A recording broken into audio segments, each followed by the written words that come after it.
암살. 또 대박이 난 영화였죠. 안타깝게도 1930년대에는 경선거리에서 저렇게 폭탄 터진 적이 없어요. 1920년대 얘기입니다. 근데 이제, 드라마니까, 영화니까, 저 정도, 영화에서, 그걸 일일이 다 따지면 다큐멘터리 만들어야지, 어떻게 하겠어요. 그래서 저는, 그냥, 어느 정도의 그런, 시간과 공간을 이렇게, 갖다 쓰는 거는, 그럴 수 있다고 생각을 합니다. 그걸 일일이 다 따져서는 곤란하죠.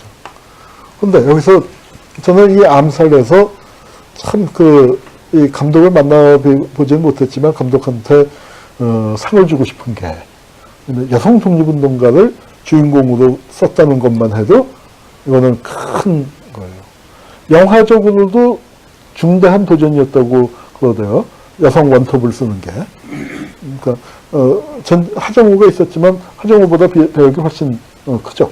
그러니까 그걸 쓰는 게 영화에서도 여성이 저렇게 끌고 나가는 게 가능하냐 했는데, 제가 이제 드리고 싶은 얘기는 뭐냐면은 여성 독립운동가를 주역으로 썼다.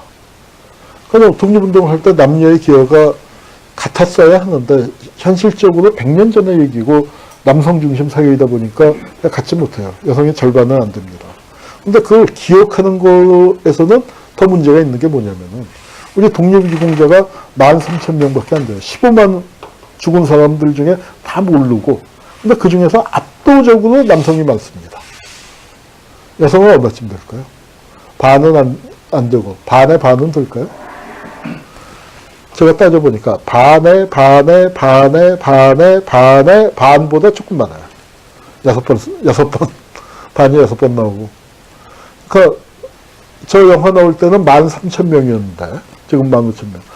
그 중에 여성 독립운동가가 270명이 안 됐어요. 지금 23명인가 문재인 정부 들어서 다 더해도 300명이 안 되고 있는 상황입니다. 그만큼 여성들이 저평가되어 있는데, 여자를 주인공으로 썼다는 것만으로도 저는 큰 기여라고 생각해요. 우리 독립군의 패션 감각이 멋졌을 텐데, 아니, 멋있는 독립운동가한테 이렇게 개목걸이를 걸어놔야 했을까요? 아까 김선도 개목걸이 걸었죠. 근데 일본 제국주의자들이 개목걸이 걸는데 우리한테도 이렇게 걸어요? 김원복이 동지들 사진 한 방 찍읍시다 하더니 이 사진이 나왔는데. 우리 독립운동가들은 개목걸이 걸었을까요? 아까 김선은 걸었지만 그건 일본들이 걸어준 거고. 예, 근데 걸었네요. 윤봉길 의사, 이봉창 의사예요. 윤봉길 의사 권총도 들어야 하고 수류탄도 들어야 하고 내가 어디 소속이라도 그래야 하는데 입에 물 수 없으니까 개목걸이를 걸었습니다. 그런데 이 개목걸이는 실은 백범 스타일이에요. 백범 어때요? 이거 참 기막힌 사진이지만 참 투박하게 나왔죠. 이게 백범 스타일이에요. 김원봉은 백범보다 한 세대 아래예요. 김원봉만 해도 이렇게 투박하지 않아요. 자, 지금 이제 여학생, 입학처지다, 졸업했다, 취직했다. 아버지가 옷을 사준대요. 옷 사주면 좋겠죠. 그런데 아버지가 백화점에 가서 아버지가 골라주면 어떻게 돼요?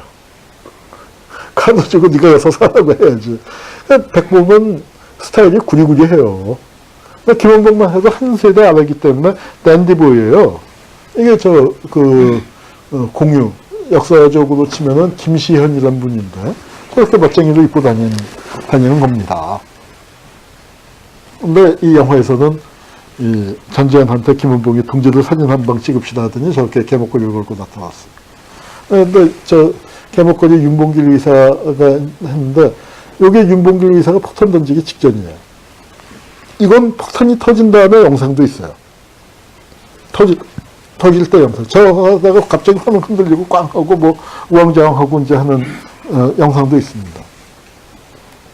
이 사람이 일비 상해 침략군 사령관인데 포탄 터져서 죽었어요. 바로 죽진 않고 병원에 입원했다 죽었고.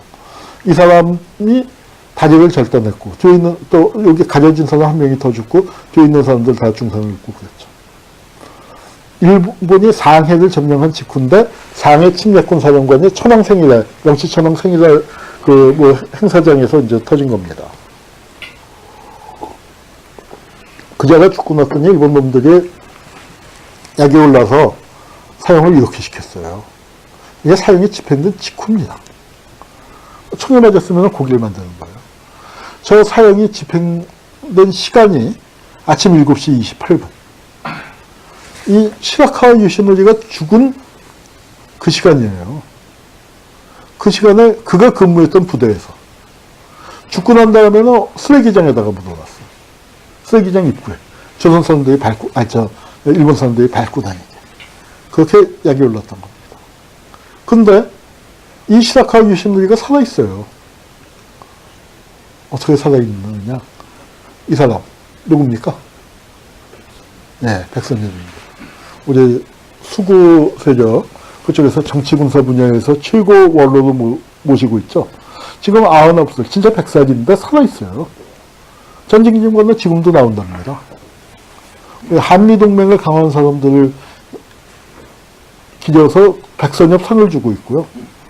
세월호 사건 때 어머니들, 아버님들이, 부모님들이 애들 영정 들고 KBS 찾아간 적 있죠. KBS 편파보도, 왜곡보도에 항의해서. 그때 KBS 사장이 백선엽 5부작 다큐멘터리 만들어서 사장된 사람이에요. 그런데 왜 백선엽이가 오냐? 백선엽의 창씨명이 시라카와 요시노리예요. 창씨 개명을 한 것만 갖고는 누굴 욕해서 안 된다고 생각해요. 왜냐하면 일본 놈들이 달달 볶았기 때문에 어지간한 사람들 다 창씨 개명을 했습니다. 그런데 창씨 개명을 해도 어떻게 하필이면 시라카와 요시노리입니까? 저 무슨 뜻이에요? 조선 청년 윤봉길의 폭탄에 맞아서 죽어버린 시라카와 요시노리 대장이 천황폐하에게 못다한 충성을 내가 이어서 계속하겠노라 그 뜻 아닙니까? 그렇게 돼버린 거예요. 자, 이 사람 암살 영화에 나와요. 기억나세요? 이 장면? 하정우가 이제 막 총 쏘고 그 총격전이 끝나고 난 다음에 그 다음에 화면이 바뀌죠. 암전이 됐다가 우리 잊으면 안 돼 하고 이제 오달수가 그러면서 영감이 그러면서 사라지고 우리 잊으면 안 돼 하고 화면이 바뀌어서 임시정부가 나옵니다. 해방후에. 그래서 사람들이 영화 보고 있는데 이 영화가 이제 쫙 돌아가기 시작을 하는데 이 지팽이 들고 있죠. 지팽이가 폼이 아니에요. 실제로 다리를 심하게 절어요. 그랬더니 그 해설자가 뭐라고 얘기하냐면 조선의 애국자 윤봉길 의사가 던진 폭탄에 맞아서 그렇게 됐다. 여기 폭탄이 터져갖고 주중 일본 공사인데 다리를 절단했는데 13년 뒤에 일본 외무대신이 돼서 항복문서에 조인을 하는 거예요. 예비주의하면서 나가다 장군 앞에서 항복문서에 조인을 합니다. 여기 지팽이 보이죠?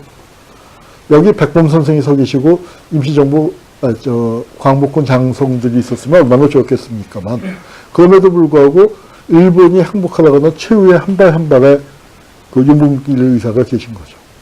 근데 이 사람이 이름이 시게미스 마모루예요. 근데 한국에 시게미스가 많이 있어요. 누가 시게미스냐? 롯데가 시게미스입니다. 롯데 신격호가 시게미스예요. 제일동포 무일푼 청년이 어떻게 일본에서 재벌로 성장했을까? 그 성공 신화를 얘기할 때 늘 나오던 얘기. 요새는 롯데가 그 얘기를 안 하고 부인하고 있어요. 그런데 그 전에 뭐 월간조선 신동 같은데 늘 나오던 얘기인데 신동아에 나왔나 어디 나왔나 하여튼 그 이제 나오던 얘기인데 이 처삼촌이라는 거예요. 처갓집 도움을 받아서 신격호가 그렇게 빨리 돈을 모을 수가 있었다 이겁니다. 윤봉길 의사가 살아 돌아와서 지금 보시면 기막힐 거 아니에요. 이 단상에 몇 명이나 됩니까? 그런데 80년이 지난 지금 거의 90년이 다 돼가는 지금 그 대한민국에서 보면 이 단상이 있었던 사람 두 명이 하나는 수구 진영의 최고 원로로 또 하나는 5대 재벌의 하나로 대한민국에서 버티고 있다는 거죠. 그러니까 안옥윤의 실제 모델이 남자현이었다 그런 얘기를 해요. 요 분입니다. 이분이 남편이 의병 나가서 죽었어요. 그랬더니 이제 그 자식을 키웠습니다. 아들을 요 애기가 이제 장가를 가서 또 아들을 낳았어요. 그랬더니 양반 때 며느리로서 내가 할 일은 다 했다. 그리고 독립운동에 투신을 한 거예요. 안옥윤의 실제 모델이라고 하지만 안옥윤하고 공통점은 여성이고 테러리스트였다. 차이점은 안옥윤은 젊고 이쁜데 여기는 할머니예요. 나이가 48. 지금은 48이 아무것도 아닌 거지만 100년 전에는 48이면 할머니였습니다. 그리고 아노규는 성공을 했는데 여기는 실패했어요. 2번 시도했는데 2번 다 실패했어요. 첫 번째 목표가 사이토 마코토. 3.1운동 후에 총독으로 부임한 사이토였습니다. 근데 왜 실패했냐? 남자현 할머니가 잘못한 거 아무것도 없는데 이게 어긋났어요. 살다 보면 그럴 수가 있습니다. 왜 어긋났냐? 송학선이라는 청년이 사이토 마코토를 먼저 노렸어요. 순종 황제가 돌아가시고 난 다음에. 그러니까 사이토 마코토가 총독이 문상을 올 거 아닙니까? 그래도 우리 순종 황제가 죽었으니까. 그 문상 왔다 가는 걸 노렸는데 암살에서 보면 하정우가 달리는 차에 매달려서 총을 이제 바깥을 향해서 두두두두 쏘죠. 근데 여기는 뭐냐면 달리는 차에 뛰어올랐어요. 총독이 탄 걸로 추정되는 차에. 그래서 여기는 이제 보면은 여기가 지금도 창덕궁 주차장으로 쓰는 금호문인데 여기 서 있는 차에 뛰어오르면 뭐예요? 경호원들이 많잖아요. 그러니까 멀리 있다가 차가 출발하니까 경호원들이 지금 이제 보면 김정은 이제 차가 움직일 때 방탄으로 그러니까 옆에서 뛰지만 그때는 그러지 않았는데. 그래서 차가 나오는데 이쪽에 숨어 있다가 차도 다다닥 뛰어올라서 방탄차가 아니죠. 그때는 차 엔진 동력이 약했기 때문에 차체를 가볍게 하느라고 헝겊으로 차 있거든요. 군용차에 보면 지금도 헝겊으로 된 차도 있죠. 그 군용집 차에 보면은. 근데 그걸 두 칼로 긋고 차 뒤에 앉은 사람 2명을 칼로 찔러서 둘 다 죽었어요. 그러니까 칼을 되게 잘 쓰는 양반이죠. 그리고는 도망을 갔어요. 그래서 현장에서 안 잡혀서 전광 석화같이 전광같이 습격해서 석화같이 피신했다는 이 재빠른 청년이 먼저 선빵을 놔버린 거예요. 그러니까 사이토 마코토 그런데 안타깝게도 2명이 다 죽었는데 나중에 이제 총 쏘고 칼 뽑고 해서 범인을 나중에 간신히 체포했다는 거에서 이렇게 피신을 했지만 나중에 이제 했는데. 그러니까 사이토 마코토는 방에 숨어서 테러 사건이 있었으니까 안 나왔을 거 아니에요. 그러니까 이 할머니 입장에서는 다시 테러할 기회를 놓치지 못했는데 아니 이게 말이 돼요? 내가 테러를 준비했는데 그거를 의열투쟁을 준비했는데 그거를 더블 부킹이 되다니.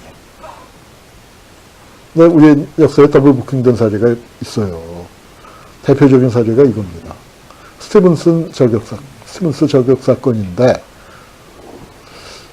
우리 책에 이게 안중근 의사보다 1년 반이 빠른 거예요.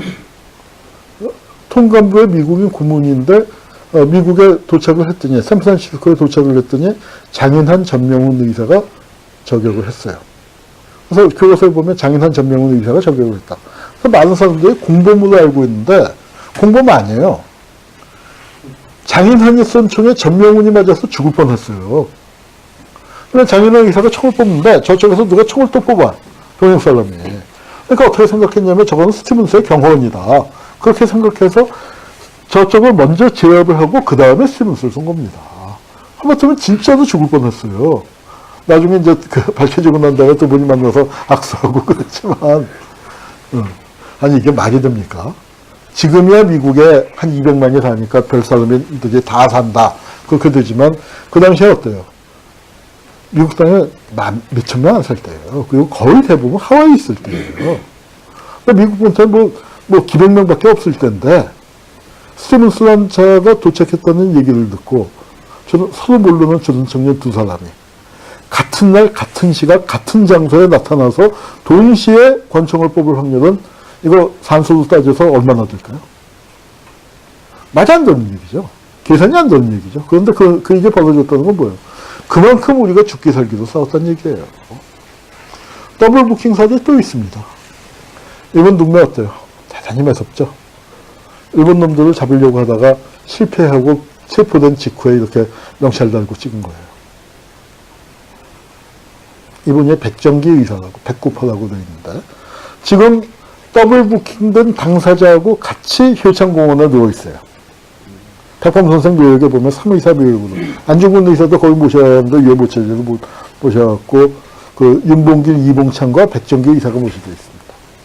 여기 윤봉길 의사하고 더블 부킹 됐어요. 윤봉길 의사는 백범 쪽에서 보냈고, 백정기 의사는 아나키스트 쪽에서, 이혜영 선생 쪽에서 보냈습니다. 근데 윤봉길은 성공한 게 뭐냐면 현장에 가까이 가려면은 비표가 있어야 돼요, 비표가. 근데 백범은 폭탄과 비표까지 구해줬는데 이형 선생은 폭탄만 줬어요. 그래서 현장에 접근을 못하고 이거 어떡하나 하는데 그래서 꽝 터진 거죠. 우리가 이렇게 치열하게 죽도록 싸운 겁니다. 이 남자현 할머니가 한 5, 6년이 더 지난 다음에 이번 61세가 돼서 누굴 잡으려고 했냐면 무또 전권이라고 돼 있죠. 이건 뭐냐면 일본의 전권 대사라는 얘기예요. 관동군 사령관입니다. 쉽게 얘기해서. 관동군 사령관이 전권 대사를 겸하고 있는데 이 할머니 통이 크죠. 조선에서는 총독, 만주에서는 관동군 사령관. 각각 제일 센 일본 놈을 겨냥을 했어요. 그런데 분하게 체포됐습니다. 이번에 또 실패했어요. 왜 실패했냐? 밀정이 밀고 했어요.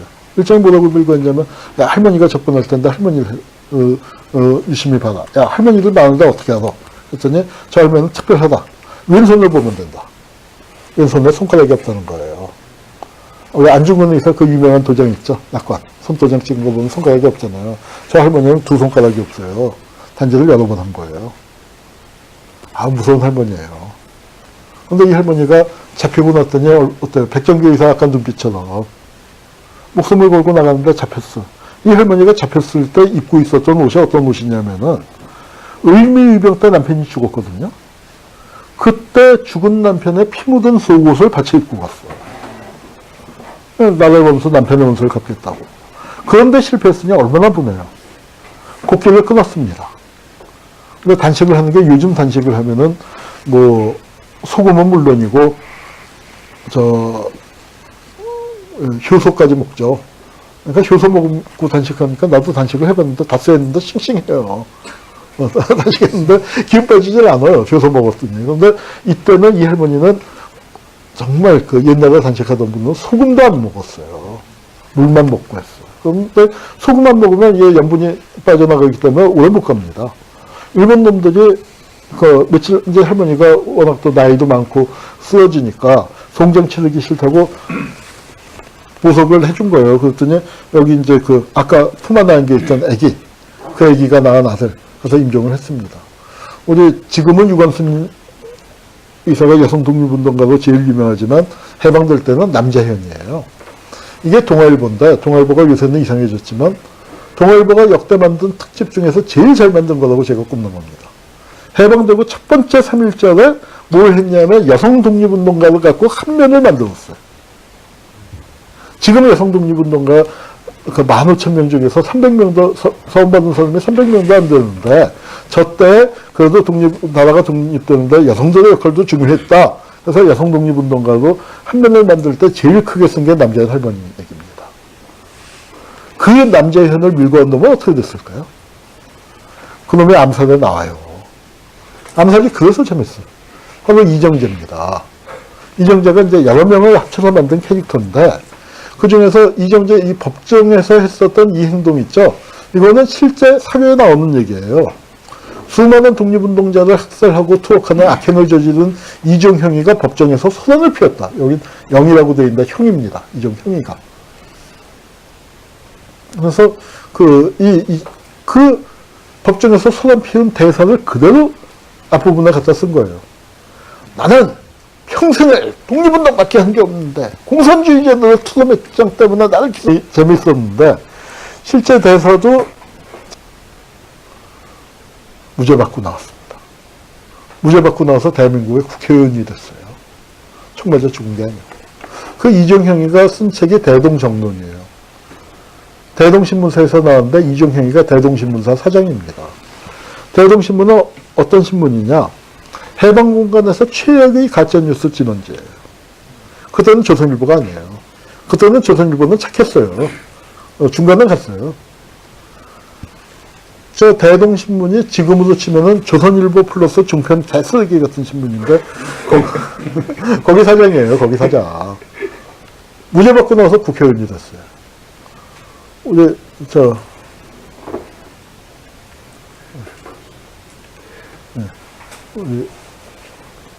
영화에서는 어떻게 됐습니까? 근데 이정재가 무죄받고 나왔더니 어디선가 안호균과 명호가 나타나서 이정재를 쏴 죽이죠. 이게 우리가 통쾌해서 그렇지 실은 이게 역사 왜곡입니다. 이건 말할 수 없는 역사 왜곡이죠. 다만 나도 보고 통쾌해서 그 문제 제기를 안 했을 뿐이지 실은 역사하고는 너무나 달라진 부분이죠. 그러면 어떻게 됐습니까? 우리 영화처럼 이렇게 된 게 아니에요. 현실은 어떻게 됐어요? 무죄 받고 풀려난 이정재가 안호균과 명호를 찾아내서 죽이죠. 안호균과 명호뿐이에요? 백범 선생까지 잡아 죽이죠. 우리는요, 친일파 청산에 그냥 실패한 게 아니에요. 뭐, 대학 입시에 실패했다, 사업에 실패했다면 얼마든지 재수 삼수할 수 있고, 얼마든지 재기할 수 있잖아요. 근데 우리가 어떻게 됐어요? 친일파 민족 반역자를 처단하자고 외치던 민족적 양심을 가진 사람들이 친일파한테 거꾸로 처단당한 거예요. 역청산을 당했어요. 그 역청산의 과정이라는 게 뭡니까? 친일파들을 이제 잡아 가두는 거예요. 잡아 가두는데 반민특위 만들었어요. 반민특위 만들 때 어떻게 됐냐? 처음에 그 반민특위가 만들어지니까 친일파들이 큰일 났잖아요. 왜 어떻게 했냐? 야, 반민특위 그냥 두면 안 되지. 자, 어떻게 할까? 자, 어떻게 하지? 살인청부업자를 고용합니다. 암살의 하정우 캐릭터가 여기서 나온 거예요. 실제 살인청부업자가. 근데 그 살인청부업자가 하정우도 어때요? 돈을 받고 죽이려고 해서 속사파한테는 총도 쐈죠. 근데 알고 보니까 안호균과 이 팀이 애국자라는 걸 알고서 살인청부업자가 그러면 안 되지. 돈 받았으면 죽여줘야 하는데 살인청부업자로서의 직업윤리를 배반하고 안호균 편에서 싸우다가 자기가 죽여야 할 사람 편에서 싸우다가 자기 목숨을 던지죠. 그렇게 됐는데 이 살인청부업자도 그렇게 됐어요.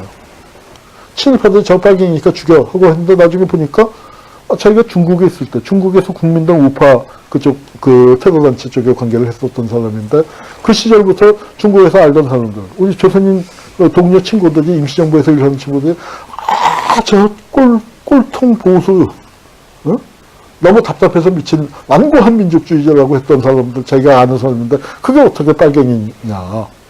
그러더니 이게 나한테 이걸 위로하는 사람들이 우파라서 내가 받았는데 보니까 이게 진짜 친일파였구나. 그렇게 됐고서 어떻게 했냐면 이제 동의하죠. 그랬더니 어때요? 여기서도 이정재 촉이 좋잖아요. 백범을 의심한다는 거 알고 어떻게 했어요? 빈청인 거 알고서 딱 갔다가 어떻게 저를 의심하십니까? 하고 빵빵빵 쇼쇼쇼 했잖아요. 여기서도 쇼를 했어요. 나를 의심한다고. 그래서 혈서를 써갔습니다. 혈서 써갔는데 진짜 손가락을 자른 게 아니고 닭피를 찍어서 혈서 써가고 붕대를 감고 왔어요. 그랬더니 이 경찰놈들이 붕대 풀어보려는 소리는 안 했어요. 그랬으면 이제 가짜 혈서란 걸 알았을 텐데 동지를 의심해서 미안합니다. 그래서 갑자기 백정태였나? 그 테러리스트가 친일파들을 속인 거예요. 내가 좋은 방법이 있다. 어떻게 한 명 한 명 처리하냐. 한 명 한 명 처리하면 안 된다. 이거는 나한테 수류탄하고 기관총을 다오. 그러면은 내가 이 사람들 모아서 38선 시체를 가는 걸로 꾸며갖고 38선에 가서 거기서 집단 월북하려는 걸 내가 다 몰살시킨 걸로 해놓을게. 그러더니 그거 좋겠다 해서 폭탄도 주고 명단도 더 줬죠. 그래서 사건을 키워갖고 그걸 고발했습니다. 그래서 노독수리가 잡혀간 거예요.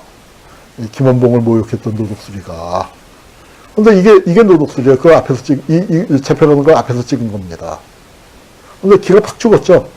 근데 이건 보면 어때요? 이게 노독수리인데 몇 달 만에 기가 팍 썩었죠. 반민특위가 그새 깨진 거예요.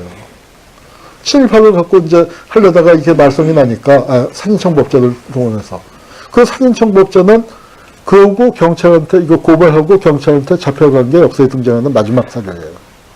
아마도 피살당된 것으로 추정을 합니다. 그 후는 몰라요. 근데 하여튼 노독술이 이제 잡혀있는 상태에서 친일파들이 야 이거 큰일 났다. 반민특위 계속 활동하게 둘 수는 없고 어떡하냐. 할 수 없다. 살인청부업자 동원하는 게 실패했으니까 우리가 직접 해야지. 그래, 우리가 직접 하자. 근데 우리가 반민특위를 치면은 국회가 가만히 있을 텐데. 반민특위 국회에서 만들었잖아요. 국회가 가만히 있을 텐데 이거 어떻게 하면 좋지? 자, 친일파들 어떻게 했을까요? 친일파들요, 목숨 걸고 했습니다. 여러분, 이 얘기 다 들어보시죠. 뭉치면 살고 흩어지면 죽는다. 이승만의 제일 유명한 어록이죠. 그거 내가 볼 때는 친일파들한테 해준 얘기예요. 우리가 똘똘 뭉치면 살 길이 있다. 그래서 어떻게 했습니까? 친일파들이 똘똘 뭉쳐서 국회를 먼저 칩니다. 국회를 반민특위를 치면 국회가 가만히 있을 것 같으니까 국회를 먼저 쳐요. 그게 바로 유명한 국회 프락치 사건이에요. 국회 프락치 사건의 주역이 김원봉의 어릴 적 친구인 김학수고. 그리고 국회를 무력화시킨 다음에 반민특위를 치는 거예요. 그러고 난 다음에 반민특위를 치고 난 다음에 3주일 후에 백범을 암살시킵니다. 이 세 가지 사건이 한 가지 사건이에요. 친일파 민족관역자들의 역공. 49년 5월부터 6월에 일어나니. 그리고 1년 뒤에 전쟁이 38선 전역에서 본격화되는. 그렇게 되는 겁니다. 이게 4월 혁명의 그 주역인 김주열의 시신이죠. 여기가 왜 이렇게 됐냐면 최루탄이 눈에 박힌 거예요. 아니, 어떤 놈이 했냐. 마산경찰서 경비주인 박정표라는 놈이 최루탄을 정면에서 쐈고 시신을 바다에다 유기했어요. 이놈입니다. 얼마나 흉악한 놈이길래 이딴 짓을 했는가. 당시 신문이나 뭐 재판 기록에 안 나서 따로 찾아봤더니 반민특위 재판 기록에 박정표라고 이름이 나와요. 반민특위에 잡혀갔던 악질 헌병이에요. 근데 반민특위에서 무죄 받고 나왔어. 이게 말이 돼요? 아니, 누가 시나리오를 쓰는데 명필름에서 시나리오상을 공모했어요. 근데 이걸 시나리오를 했는데 내가 심사위원으로 들어갔었으면 야, 이거 아무리 영화지만 좀 너무한다. 아무리 영화라도 그렇지 좀 말이 되지. 이게 리얼리티가 떨어진다. 구성이 너무 자기적이다. 친일파를 고발하겠다는 문제의식은 좋으나 이건 아니지. 너무 뻥이 심해. 하고 떨어뜨렸을 것 같은데 우리는 이게 현실이에요.